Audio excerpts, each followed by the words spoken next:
Hello Buju's, நம்ம her first flight அப்படிங்கிற ஒரு லெசனை பார்ப்போம். ஸோ ஃபர்ஸ்ட் ஃப்ளைட்னால் ஒரு பேர்டு வந்து புதுசாக எப்படி பறக்க கற்றுக்குது, அதோட எக்ஸ்பீரியன்ஸ் எப்படி இருக்குது அப்படிங்கிற மாதிரி தான் இந்த லெசன் நமக்கு இருக்குது. இந்த லெசனுடைய ஆத்தர் வந்து Liam O'Flaherty and I am your Sridevi. So first பேரால என்ன கொடுத்துருக்காங்க பார்க்கலாம். The young seagull was alone on his ledge. Ledge அப்படின்னா என்னென்னா, இந்த கீழே பிக்சரில் அந்த ஜன்னல் ஓரமாக ஒரு ஸ்ட்ரிப் மாதிரி இருக்கும் இல்லையா, அதுதான் வந்து லெட்ஜ். நேரோ ஹாரிசான்டல் சர்ஃபேஸ், ரொம்ப சின்னதாக இருக்கக்கூடிய ஒரு சர்ஃபேஸ். பேர்டு மட்டும் வந்து நிற்கிற ஜன்னல் பக்கத்தில் நமக்கு இருக்கோம்ல, பேர்டு வந்து நிற்கும். ஸோ அதான் வந்து ledge. His two brothers and his sister had already flown away. Flown அப்படின்னா ஃப்ளை உடைய பாஸ்ட் பார்ட்டிசிபல் தான் ஃப்ளான். ஸோ இப்போ இந்த ஒரு பேர்டை பற்றி நம்ம பேசுகிறோமா, அந்த பேர்டுடைய 2 பிரதர்ஸும் ஒரு சிஸ்டரும் என்ன பண்ணாங்க, ஆல்ரெடி பறந்து போயிட்டாங்க. இந்த டே பிஃபோர், எப்போனா நேற்றுக்கு முந்தா என்ன பண்ணிட்டாங்கன்னா பறக்க ஸ்டார்ட் பண்ணிட்டாங்க. he had been afraid to fly with them. இப்போ இவருக்கு என்ன பிரச்சனைனா, அவங்களோட சேர்ந்து பறக்கிறதுக்கு இவருக்கு பயங்கர பயம். Somehow when he had taken a little run forward to the brick of the ledge. brick அப்படின்னா எட்ஜ், அதோடைய அந்த மொனை வரைக்கும் என்ன பண்ணுறாங்கன்னா இவங்க வேகமாக ஓடி போகிறாங்க. அப்படியே நம்மளும் பறந்துடலாம் எப்படியாவது அப்படின்னு சொல்லிட்டு ட்ரை பண்ணி அப்படியே அந்த லெட்ஜுடைய அந்த எட்ஜ் வரைக்கும், மொனை வரைக்கும் போகிறாங்க. And attempted to flap his wings, he became afraid. அப்படியே வேகமாக ஓடி போய் அந்த முனையில் போய் நின்றுக்கிட்டு அப்படியே அதோடைய ரெக்கைகளை இப்படி விரித்து ஃப்ளாப் பண்ணும்போது அதுக்கு உடனே பயங்கர பயம் வந்துடுது. ஓ மை காட், நம்ம விழுந்துருவோமா, நம்மளால் பறக்க முடியாதா அப்படின்லாம் நினைக்குது. The great expanse of sea stretched down beneath. So கீழே அந்த லெட்ஜ்லேருந்து கீழே பார்த்தா ஃபுல்லாக சீ தான், கண்ணுக்கு எட்டின தூரம் வெறும் கடல் தான் இருக்குது, சீ தான் இருக்குது. And it was such a long way down, miles down. So அது எவ்வளோ கீழே அந்த தண்ணி இருக்குதுன்னு பார்த்தா பல மைலுக்கு கீழே வந்து தண்ணி தெரியுது. அப்போ இவங்க வந்து ஒரு பெரிய ஒரு ராக்கு மேலே, பாறைக்கு மேலே இவங்க இருக்காங்க. ஸோ அங்கேருந்து பறக்க போகிறாங்க. கீழே பார்த்தா ஃபுல்லாக சீ தான் இருக்குது. ஸோ பயம் வந்துடுச்சு. He felt certain that his wings would never support him. So என்ன நினைக்கிறாங்க அப்படின்னா, நம்ம ரெக்கைகள் வந்து நமக்கு சப்போர்ட் பண்ணவே பண்ணாது, எப்படி போய் நம்ம இதை கடந்து போக போகிறோம், எப்படி பண்ண போகிறோம்னு தன்னுடைய ரெக்கை மேலேயே அவங்களுக்கு வந்து நம்பிக்கை இல்லாமல். So he bent his head and ran away back to the little hole under the ledge where he slept at night. So உடனே என்ன பண்ணாங்க, அந்த தலையை வந்து கீழே தொங்க போட்டுட்டு மறுபடியும் குடுகுடுன்னு ஓடி பின்னாடி வந்துடுது. எங்கன்னா ஏற்கனவே அந்த லெட்ஜில் ஒரு இடத்துல இது தூங்கும் பார்த்திங்களா, அந்த இடத்துல வந்து மறுபடியும் என்ன பண்ணிச்சு, அது உட்காந்துருச்சு. நைட்டில் எப்பவுமே வழக்கமாக அது எங்கே தூங்குமோ அங்கே ஓடி வந்து மறுபடியும் உட்காந்துருச்சு. ஸோ முன்னாடி போகிறாங்க, பறக்க ட்ரை பண்ணுறாங்க, ஆனால் தன்னுடைய ரெக்கைகள் மேலே நம்பிக்கையில் நான் கீழே உழிஞ்சு பார்த்தா பல மைல் கீழே தண்ணி மட்டும்தான் கண்ணுக்கு தெரியுது. ஸோ பயம் வந்துடுது, ரிட்டன் ஓடி வந்து படுத்துக்கிறாங்க. ஸோ நியூ வேர்ட்ஸ், லெட்ஜ் அப்படின்னா நேரோ horizontal surface, brick edge. Even when each of his brothers and his little sister, whose wings were far shorter than his own, rather to the brink flapped his wings and flew away. So இத்தனைக்கும் இவருடைய பிரதர்ஸ்க்கும் இவருடைய சின்ன சிஸ்டருக்கும் இவரை விட ரொம்ப குட்டி குட்டியாக இருக்குது விங்ஸ் எல்லாம். இவருக்கு எல்லாரை விட கொஞ்சம் பெருசாக தான் இருக்குது. ஆனாலும் வந்து இவருக்கு பயம். ஃப்ளாப்டு தேர் விங்ஸ், அந்த ரெக்கைகளை அதை அப்படியே அடிச்சுக்கிட்டு பறந்து போகும்போது flew away. He fail to muster up. அப்படி பறந்து போகும்போது இவருக்கு என்னை விட அவங்கள விட எனக்கு பெருசாக இருக்கே விங்ஸ் எல்லாம் அப்படின்னு சொல்லிலாம் இவருக்கு வந்து யோசிக்கிறாரு. He fail to muster up courage. So இவர் என்ன பண்ணார்னா, தன்னுடைய தைரியத்தை ஒன்றா சேர்க்கறதுக்கு இவருக்கு ஃபெயில் ஆகிட்டார். இவர் அந்த தைரியத்தை கொண்டு வந்து அவரோட மனசுக்குள்ளே சேர்த்து வைக்கலை. To take that plunge which appeared to him so desperate. So plungனா டைவ், ஜம்ப் பண்ணுறது. ஸோ ஜம்ப் பண்ண அந்த பாறையிலேருந்து கீழே அவங்க ஜம்ப் பண்ணும்போது தான் அந்த ரெக்கையை விரித்து ஃப்ளாப் பண்ணிட்டு போக முடியும் இல்லையா. மேலே கீழே அந்த ரெக்கை ஆடுறது வந்து ஃப்ளாப்புன்னு சொல்கிறோம். ஸோ அதுக்கே இதுக்கு வந்து ஃபர்ஸ்ட் ஆஃப் ஆல் தைரியம் கிடையாது. அந்த தைரியத்தை வர வச்சுக்கிட்டு அங்கேருந்து ஜம்ப் பண்ணதுக்கப்புறம் தான் வந்து plunge அப்படின்னா ட்ரைவ், ஜம்ப் பண்ணுறது. Which appeared to him so டெஸ்பரேட்னா ஹோப்லெஸ். கண்டிப்பாக நம்ம ஜம்ப் பண்ணால் பறக்கவே மாட்டோம், கட்டாயமாக நம்ம கீழே விழுந்து ஏதாவது நமக்கு ஆயிரும் அப்படிங்கிற ஒரு நம்பிக்கை இல்லாத தனம் தான் தன்னுடைய மனசுக்குள்ளே இருந்தது. His father and mother had come around calling to him shrilly, scolded him, threatened to let him starve on his ledge. So உடனே இப்போது கொஞ்சம் தூரம் பறந்து போயிட்டு அம்மாவும் அப்பாவும் இப்போ ரிட்டன் வராங்க. இவங்களை வந்து பயங்கரமாக கத்துறாங்க, சத்தம் போட்டு. ஷ்ரில்லி அப்படின்னா சத்தம் போட்டு கத்துறாங்க. அம்மா திட்டுறாங்க, ஸ்கோல்டிங்னா திட்டுறது, த்ரெட்டனிங்னா பயன்படுத்துகிறாங்க. என்ன சொல்லி பயன்படுத்துகிறாங்கன்னா, நீ இங்கேயே கடந்து பட்னியாக இருந்து தொலை. லெட்ஜ்னா அந்த அது இருக்கக்கூடிய அந்த இடம் சின்னதாக அதோட கார்னர். ஸோ ஸ்டார்வ் அப்படின்னா சாப்பாடு இல்லாமல் போயிடுறது. நீ பட்னியாகவே இரு, உனக்கு சாப்பாடே கிடைக்க போகிறதில்ல. நீ ஒரே இடத்துல இருந்தனா, பறக்காமல் இருந்தனா உனக்கு சாப்பாடே இல்லை, நீ அப்படியே கடை அப்படின்னு சொல்லிட்டு திட்டுறாங்க. அன்லஸ் இஃப் யூ அவசி, நீ பறந்து போனால் மட்டும்தான் உனக்கு சாப்பாடு கிடைக்கும், இல்லைன்னா நீ ஸ்டாப் பண்ண போகிற, சாப்பாடு இல்லாமல் போகிற பாரு அப்படின்னு சொல்லிட்டு அம்மா அப்பாவும் திட்டுறாங்க. But for the life of him he could not move. ஆனால் இவருக்கு வந்து அந்த ஒரு மூவ் பண்ணணுன்ற ஒரு தைரியமே இன்ன வரைக்கும் மனசுக்குள்ளே வரவே இல்லை. ஸோ நியூ வேர்ட்ஸ் பார்க்கலாம். மஸ்டர் அப் அப்படின்னா கேதர், கொண்டு வர்றது, எல்லாமே தைரியத்தை கொண்டு வர்றது. பிளஞ்ச் அப்படின்னா டைவ் இல்லைன்னா ஜம்ப்பு, பிளங்கு. டெஸ்பரேட்னா ஹோப்லெஸ். ஷ்ரில்லி அப்படின்னா சவுண்ட்லி, ரொம்ப சத்தம் போட்டு சொல்கிறது. That was 24 hours ago. So 24 மணி நேரத்துக்கு முன்னாடி. Since then nobody had come near him. So இப்போ எல்லாரையும் இவரை விட்டு போயிட்டாங்க. 24 மணி நேரம் ஆயிடுச்சு போயிட்டு. யாருமே இவரை வந்து ரிட்டன் வந்து பார்க்கவே இல்லை. யார்? தன்னோட 2 பிரதர்ஸ், ஒரு சிஸ்டர், மாம், டேட், இவங்க யாருமே வந்து இவங்கள பார்க்கவே இல்லை. The day before, all day long, he had watched his parents flying about with his brothers and sisters. So அந்த நாள் ஃபுல்லாக என்ன பண்ணுச்சுன்னா, அது தன்னோட இடத்துல உட்காந்துக்கிட்டு தன்னோட அம்மா அப்பா பிரதர்ஸ் சிஸ்டர்ஸ்லாம் பறந்து ஹாப்பியாக இருக்கிறத பார்த்துக்கிட்டே இருக்காங்க.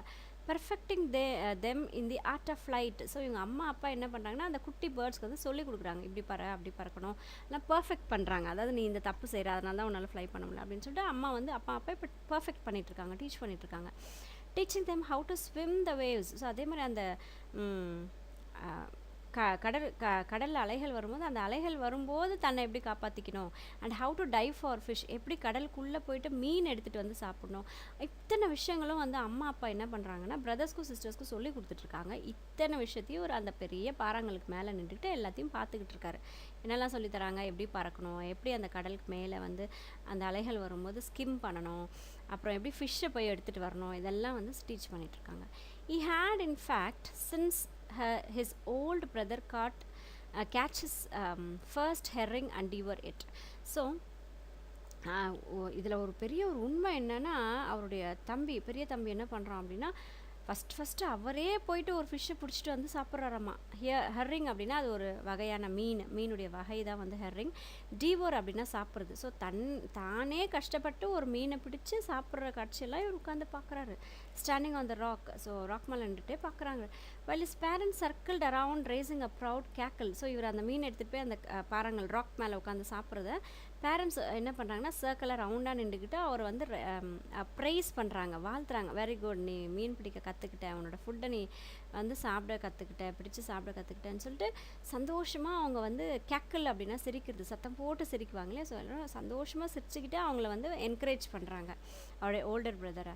And all the morning the whole family had walked about on a big plateau. So அது மட்டும் இல்லை, அந்த பகல் ஃபுல்லாக என்ன பண்ணுச்சு அப்படின்னா, அந்த பிளாட்யூன்ற இது பார்த்திங்கன்னா இந்த பிக்சரில் பார்த்திங்கன்னா கீழே பிளெயின், அந்த பிளெயின்லேருந்து கொஞ்சம் ஹைட்டாக மேலே ஒரு பாறை மாதிரி வந்துருக்குல்ல, அதுவே ரொம்ப பரவலாக பெருசாக இருந்ததுன்னா அதுதான் plateau.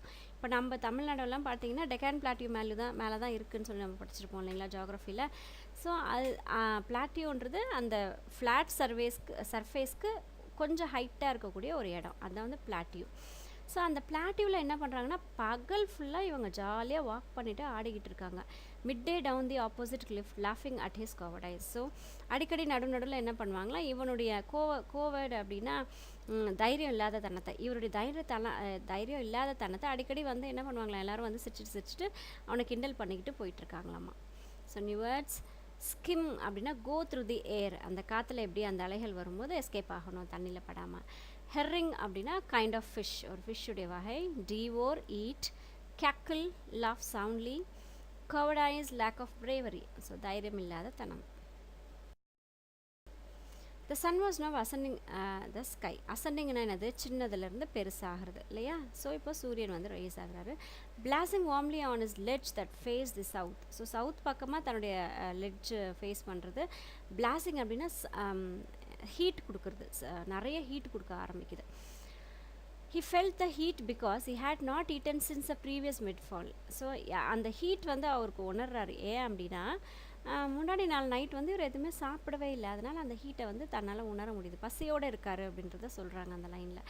Then he had found a dried piece of mackerel's tail at the far end of his ledge. So அவருடைய அந்த எட்ஜுடைய ரொம்ப கார்னரில் மேக்கரல்ஸுடைய டெய்ல் வந்து அவருக்கு கிடைக்குது.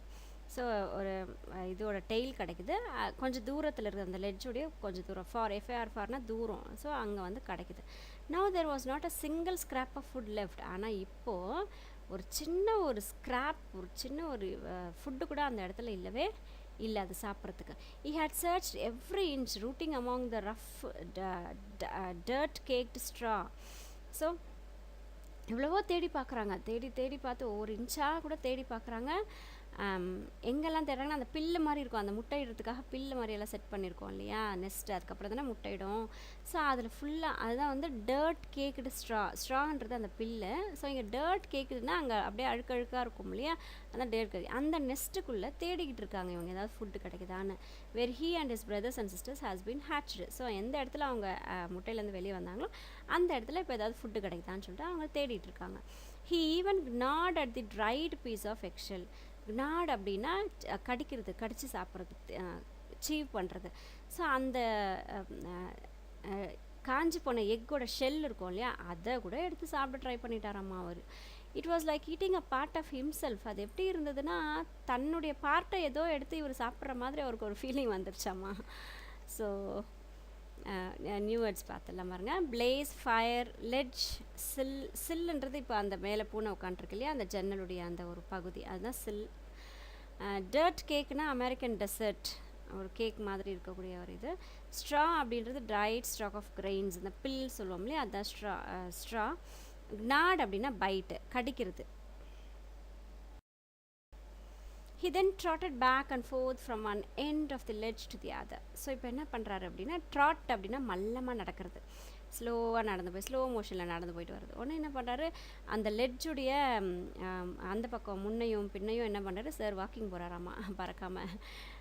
his long grey legs stepping daintily அப்படின்னா ரொம்ப அழகாக பியூட்டிஃபுல்லாக, trying to find some means of reaching his parents without having to fly. எப்படியாவது நம்ம பறக்காமல் போய் நம்ம பேரண்ட்ஸை எப்படியாவது நம்ம போய் டச் பண்ணிட மாட்டோமா, எப்படியாவது நம்ம போய் சேர்ந்துட மாட்டோமா நம்ம பேரண்ட்ஸ்கிட்ட அப்படின்னு சொல்லிட்டு அவருடைய குட்டி அந்த கால்கள் என்ன பண்ணுச்சா ரொம்ப அழகாக ஒரு ஸ்டெப் எடுத்து வச்சு ட்ரை பண்ணுறாங்களாம். ஆனால் பறக்கணுன்ற எண்ணம் இப்பயும் அவருக்கு வரல. But on each side of him, ஆனால் அவருடைய ரெண்டு பக்கமும் the ledge ended in a sheer fall of precipice.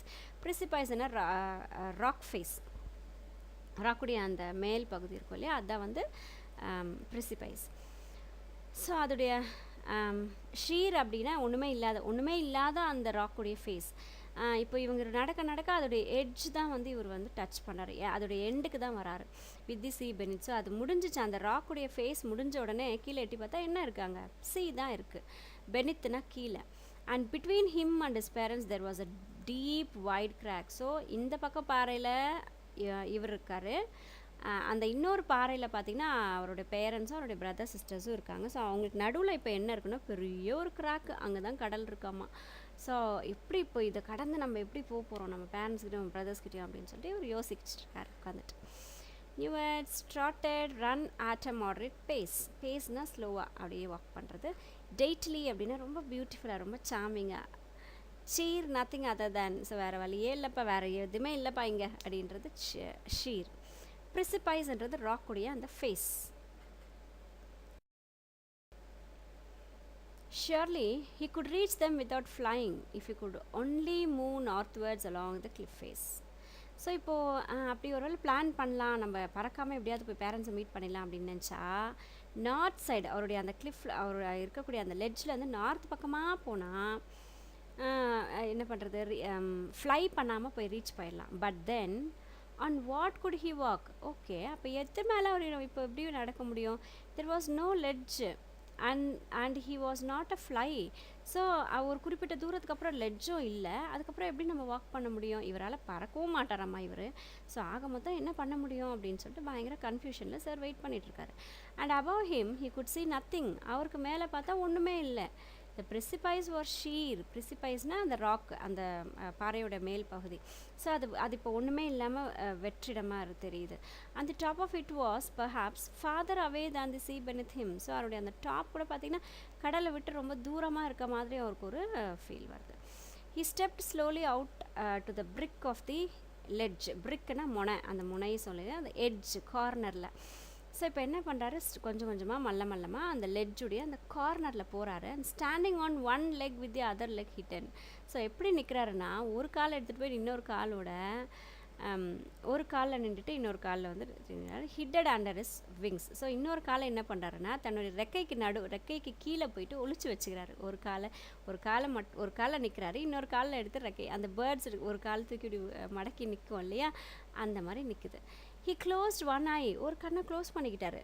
Then the other, இன்னொரு கண்ணையும் க்ளோஸ் பண்ணிக்கிட்டாரு. And pretended to be falling asleep. அப்படியே உடனே ப்ரிட்டண்டட்னா நடிக்கிறது, அப்படியே தான் வந்து அப்படியே ஒரு காலை அப்படியே மேலே பிடிச்சிட்டு தூங்குற மாதிரி ஒரு ஆக்டிங் கொடுக்குறாராம்மா. ப்ரிட்டண்டட்னா acting, asleep. Still they took no notice of him. So இவர் இந்த மாதிரிலாம் பண்ணாலும் கூட தூங்கி அப்படி இவர் தூக்கத்தில் கீழே விழுந்துட போகிறாரு அப்படின்னு நினச்சி நம்ம பிரதர்ஸும் நம்ம அம்மா அப்பா நம்மளை காப்பாற்றுவாங்க நினச்சிட்டு இவர் ப்ரிட்டன் பண்ணுறாரு, நடிக்கிறாரு. ஆனால் இவரை யாருமே கண்டுக்கலையாம்மா. He saw his two brothers and his sisters lying on the plateau dozing. So இவர் இங்கேருந்து பார்க்கும்போது அந்த பக்கம் இருக்கக்கூடிய ஒரு பிளாட்டியூவில் தன்னுடைய பிரதர்ஸும் சிஸ்டர்ஸும் அப்படியே ஜாலியாக தூங்கிட்டு இருக்காங்க, ஹாப்பியாக தூங்குறாங்க. டாசிங் அப்படின்னா தூங்குறது. With their heads sunk into their necks. So அவருடைய அந்த கழுத்து, அவருடைய தலையை வந்து அந்த கழுத்துக்குள்ளே வச்சுக்கிட்டு தூங்குதுங்கம்மா எல்லாருமே. His father was preening the feathers on his white back. So அவருடைய அப்பா என்ன பண்ணார், தன்னுடைய ஃபெதர்ஸை வந்து க்ளீன் பண்ணிக்கிட்டு இருக்கிறாரு. Only is mother was looking at him. So இப்போ அவங்க அம்மா மட்டும்தான் இவரை வந்து நோட் பண்ணிகிட்ருக்காங்க. யாருமே இவரை இப்போ கண்டுக்கவே இல்லை. ஸோ இவர் பறக்க போகிறாரா இல்லையா, என்ன ஆக போகிறாருன்னு அடுத்த செஷனில் நம்ம பார்ப்போம். இதில் இருக்கக்கூடிய நியூ வேர்ட்ஸ் பார்த்துக்கலாம். Cliff, steep, rock face, especially at the sea. So கடல் பக்கத்தில் இருக்கக்கூடிய அந்த ஒரு rock face. precipice, rock face. Sheer, nothing. brink, edge. ledge, sill. dozing, fall asleep. pruning, cleaning. I decided to fly to the air. So காற்றுல நான் பறக்கிறதுன்னு நான் முடிவு பண்ணிட்டேன். And live in the sunlight. So இந்த சூரியனுடைய லைட்டில் நான் ரொம்ப ஹாப்பியாக வாழ போகிறேன். And enjoy life as much as கூட என்னால் எவ்வளோ சந்தோஷமாக வாழ முடியுமோ என் சிறகை விரிச்சிட்டு பறந்துட்டு சூரியனுடைய ஒலையில் ரொம்ப அழகாக நான் வாழ போகிறேன் அப்படின்னு சொல்லியிருக்காரு. ஸோ நீங்களும் உங்களுடைய கனவுகள் 1000 கனவுகள் இருக்கும். ஜாலியாக பறந்துட்டு போங்க. உலகம் ரொம்ப பெருசு, ரொம்ப அழகானது. ஜாலியாக பறந்து போங்க. உங்களுடைய எல்லா தேவைகளையும் நீங்களே தான் தேடி கண்டுபிடிச்சி போகணும். யாரையுமே டிபெண்ட் பண்ணி இருக்காதீங்க. என்ஜாய் பண்ணுங்கள் லைஃப்பையும் என்ஜாய் பண்ணுங்கள். அட் தி சேம் டைம் கரியரையும் ப்ராப்பராக செட்டில் பண்ணிக்கோங்க. தேங்க்யூ குட்டீஸ். Take care.